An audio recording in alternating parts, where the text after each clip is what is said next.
Meus queridos amigos, como é que vocês estão? Tudo na paz? 5 ações baratas em novembro. O que será que a gente tem nessa lista? Você que é hashtag um rico a mais no mundo, conta pra mim qual que é a ação da sua carteira que está mais barata nesse momento. Da sua carteira, olha para ela qual que é a ação mais barata. Hoje é dia 3 de novembro, o que significa que já estamos no penúltimo mês do ano, então agora é praticamente oficial, 2023 está acabando, parece que foi ontem o primeiro vídeo do ano que eu gravei e até que esse ano tem sido bom para nós investidores, a gente não tem muito do que reclamar. Você pode pensar, como assim, bom, Badu? Mas, pô, o Ibovespa, ele tá nesse chove não molha de sempre, mas acumula uma alta de mais de 11%, acima dos 117 mil pontos e FIX subindo mais de 10% também no ano.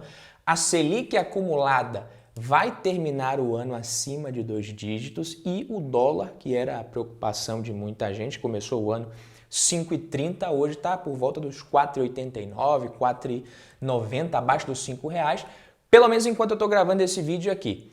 Tá dando para ganhar dinheiro em todas as classes de ativo esse ano. Até o Bitcoin danado, que estava meio esquecido, ninguém queria saber mais, subindo mais de 90% nesse ano até o momento. Então, quem já é de casa, deixa o like aqui no vídeo, que agora a gente vai dar uma olhada em 5 ações que podem ser, digamos assim, do grupo das famosas boas e baratas nesse momento para se carregar no longo prazo. Essas empresas que a gente vai ver são do tipo que não precisam inventar muita coisa, reinventar a roda para serem boas opções na Bolsa de Valores. Basta que elas continuem sendo o que já são nos seus respectivos setores nos últimos anos. A primeira empresa que eu separei para essa lista aqui é Itaú. Itaú é o maior banco do Brasil. Para você ter noção do quão grande é o Itaú, o valor de mercado dele é de aproximadamente 240, 250 bilhões de reais.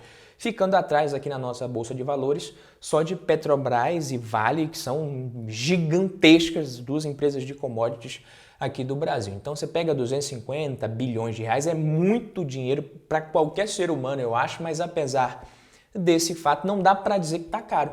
Tá? A gente não pode esquecer que no ano passado o banco lucrou quase 30 bilhões de reais, o que traz ali o P sobre L, o indicador de preço sobre lucro, para 8 vezes. Se a gente olhar aqui para o P sobre L do Itaú, 8,69, mas a média histórica, o indicador ainda está um pouco abaixo da média histórica, assim como o PVP também, o PVP do Itaú é de 1,53, também abaixo da média histórica se a gente for analisar. E geralmente isso aqui acontece, se você for ver, de 2018 para cá o PVP diminuindo, de 2015 até 2018 aumentando. Agora, mais uma vez a gente vê o PVP aqui tendendo a aumentar. Geralmente isso acontece em momentos de Selic alta, o PVP mais baixo, com a taxa de juros caindo. O esperado é que as ações acabem sofrendo uma expansão de múltiplos, o que significa valorização. É aí que muita gente acaba não entendendo, achando que a melhor coisa é colocar o dinheiro na renda fixa nesse momento, mas também é um bom momento para você investir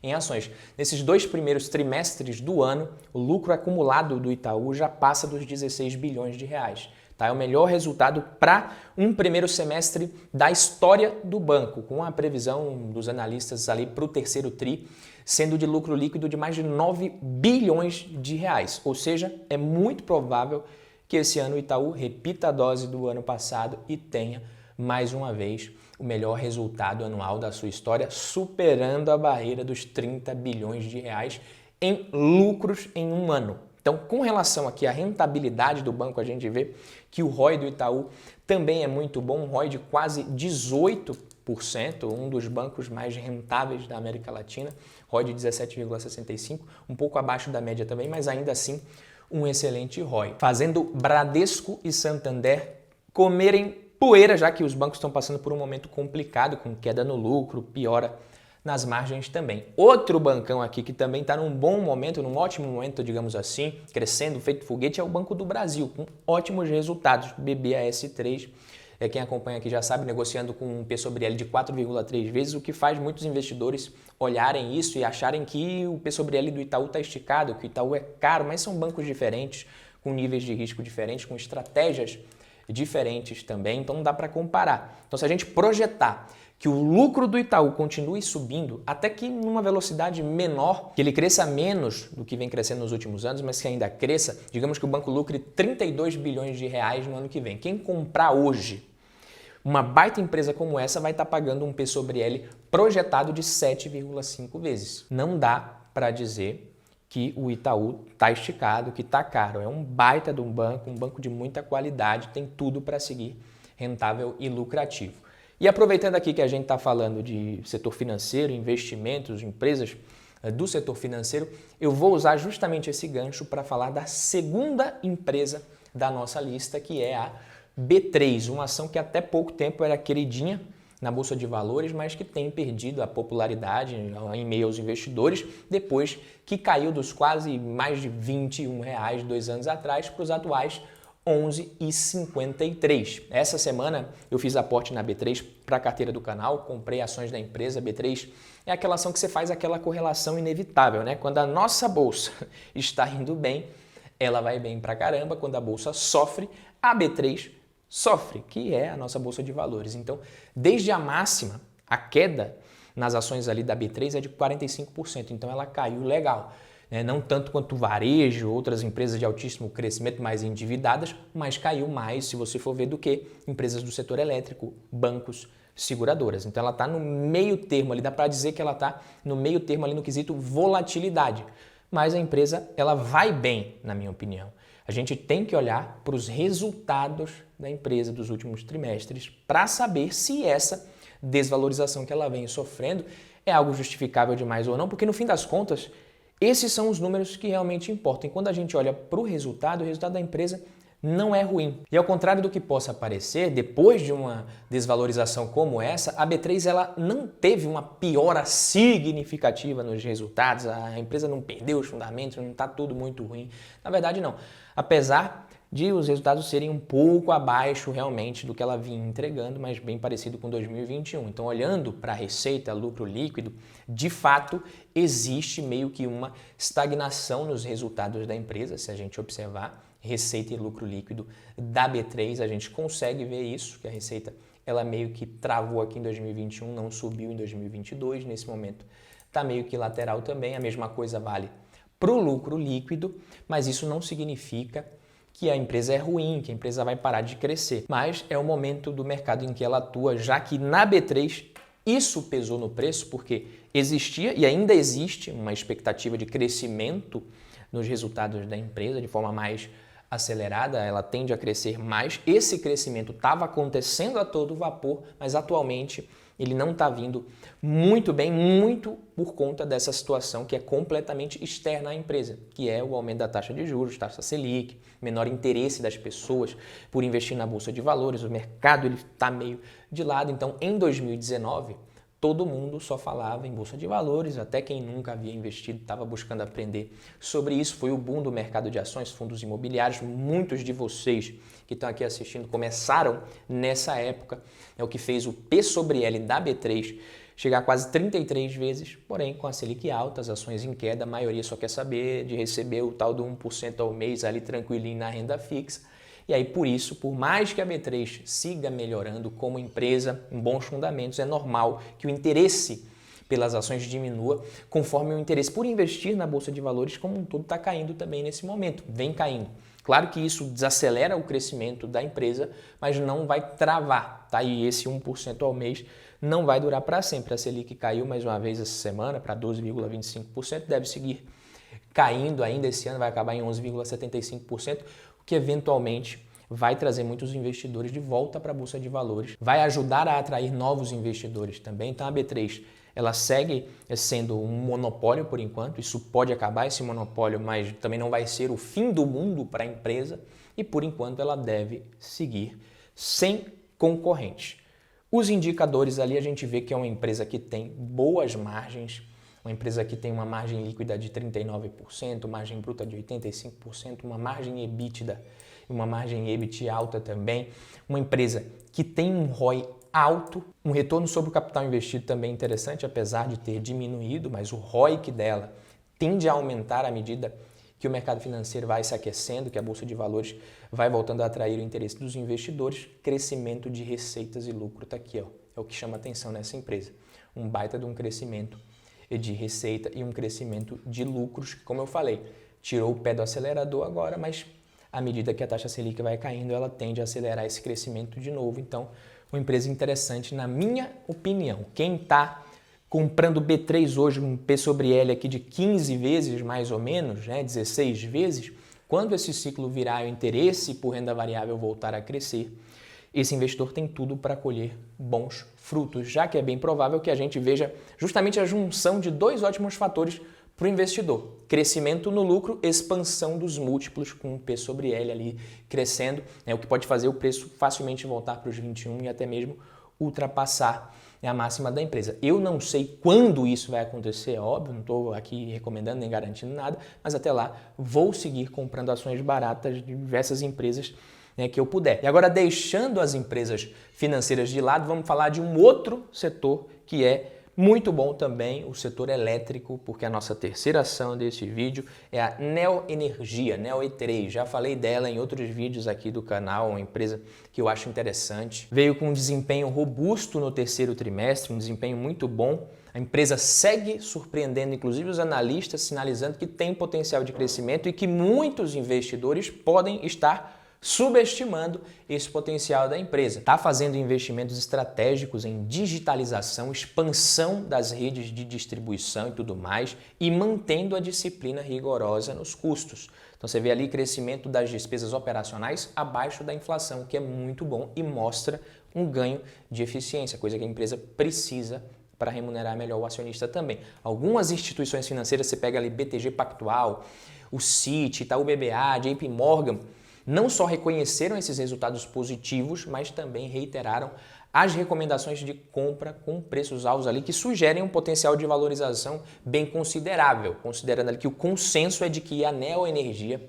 para eles está barata e oferece uma oportunidade atraente para os investidores que estão mais atentos. É óbvio, isso aqui não é garantia, você não vai ficar investindo só por causa disso, mas é uma empresa que é legal. Além de crescimento dos resultados, ela está dando sequência no seu plano de desalavancagem, no seu processo de desalavancagem, o que traz mais perspectiva de que os dividendos ficarão mais atraentes, porque ela pode direcionar a maior parte da geração de caixa para isso, à medida que ela vai diminuindo o tamanho da dívida. Por isso que a Neoenergia, Neo E3, é uma ação que vem chamando a atenção pelo preço, é claro, mas também pela solidez, pela gestão e pelo potencial que ela tem de crescer esses resultados. Olhando aqui para os indicadores da empresa, a gente vê P sobre L de 4,96, um PVP de 0,74 e um ROI bacana, acima dos 15%. A empresa que vem crescendo os seus dividendos, vem aumentando também lucros de receita, crescimento de lucro líquido nos últimos anos.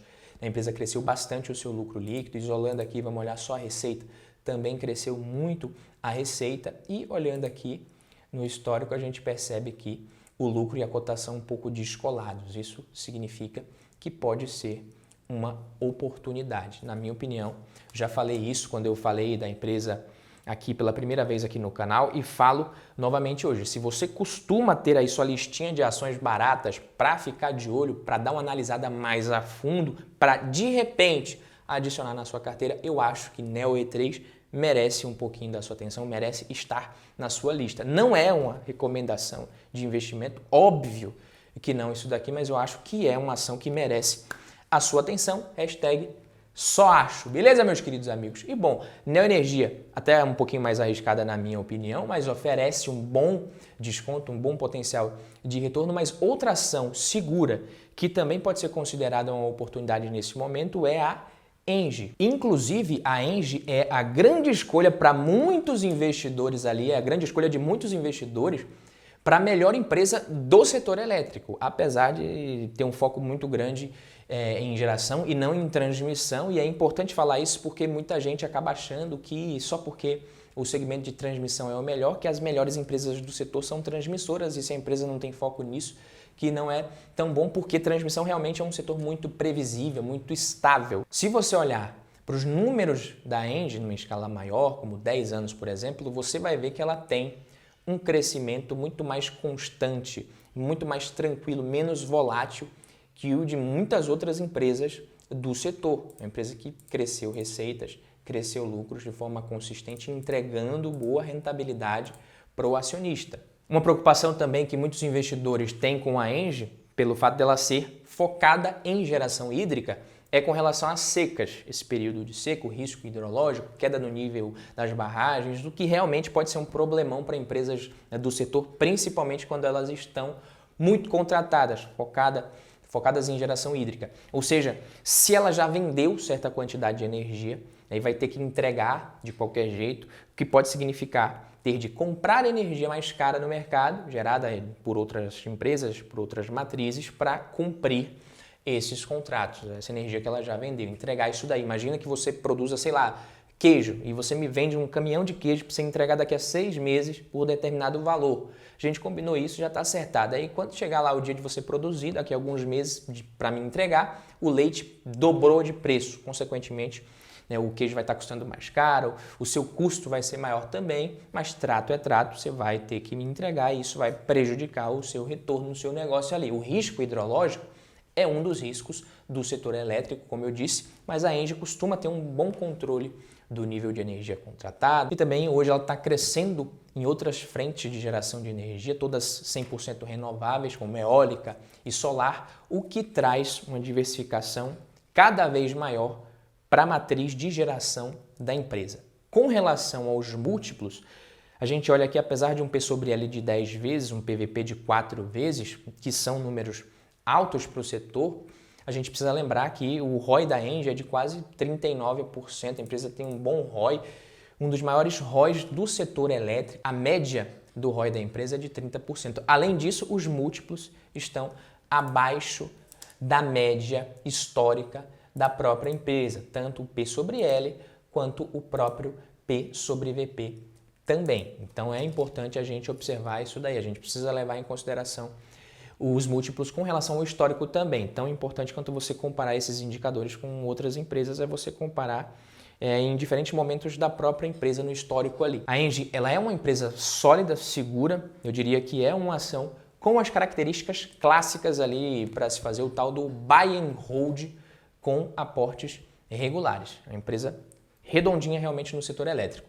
E na sequência aqui, uma ação de commodities Suzano, SUSB3. Suzano, que é uma gigante do setor de papel e celulose, tem chamado a atenção dos analistas, muita gente achando que é interessante você investir na empresa agora, porque a gente teve uma boa desvalorização recentemente, a empresa parece negociar por um preço com muito mais margem de segurança, um preço mais atraente, com maior margem de segurança, caiu mais de 12% nas últimas semanas. A gente tem um anúncio de reajuste na celulose para novembro. A Suzano vai elevar o preço em $50 a tonelada na China e em $80 na Europa e na América do Norte. E isso significa mais geração de caixa para a Suzano, mais lucro, mais rentabilidade para 2024. As expectativas também são boas. De acordo com o Itaú BBA, o mercado ele pode estar subestimando o potencial da empresa, porque a gente está precificando a celulose a $550 a tonelada